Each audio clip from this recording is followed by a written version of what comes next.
it's out of our normal element. So we're not, it's not this, oh, you're the police and I'm a guy here, I'm on parole. Listen to this, two teams, one very unlikely connection between the two, facing off on the basketball court tonight. Fox News' Rebecca Russell in studio with more on the game between ex-convicts and the very people who once helped put them behind bars to find out why they say basketball is the great equalizer, Rebecca. Right, Josh, you'd think there'd be some animosity between these men who were once incarcerated and some of the men who helped put them there. But there's a mutual respect there for the men turning their lives around and doing their jobs to help them. Tonight, bragging rights were on the line, but one man tells me they are all winners.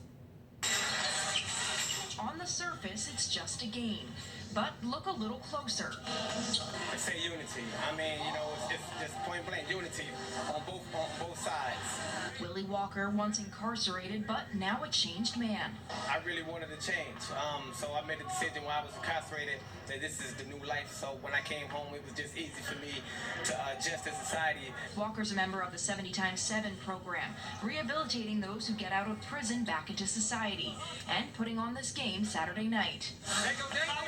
Our way of helping mend the relationship between the returning citizens and law enforcement, and in light of everything that's going on inside of the country right now with the police department, it would speak more volumes than probably any words would do standing in front of the camera.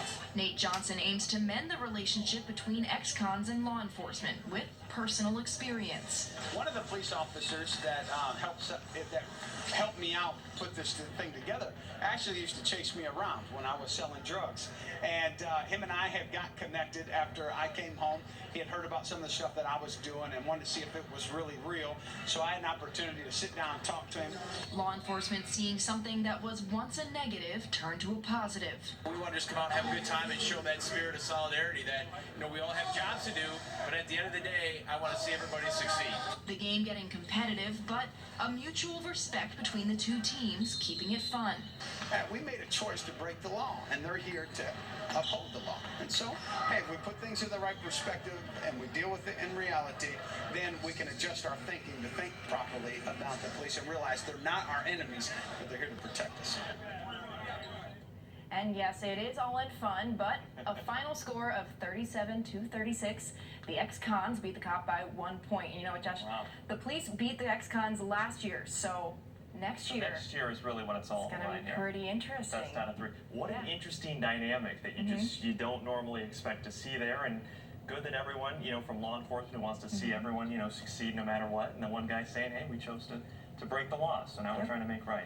Yep, it was very impressive to see these guys owning up to the fact that, hey, we've made some bad choices in our life, but we're turning it around, and we are accepting and respecting the guys that helped put us in that Basketball, position. the great equalizer, I like that. Yeah, there All right, you go. Rebecca, thanks for that. Appreciate it.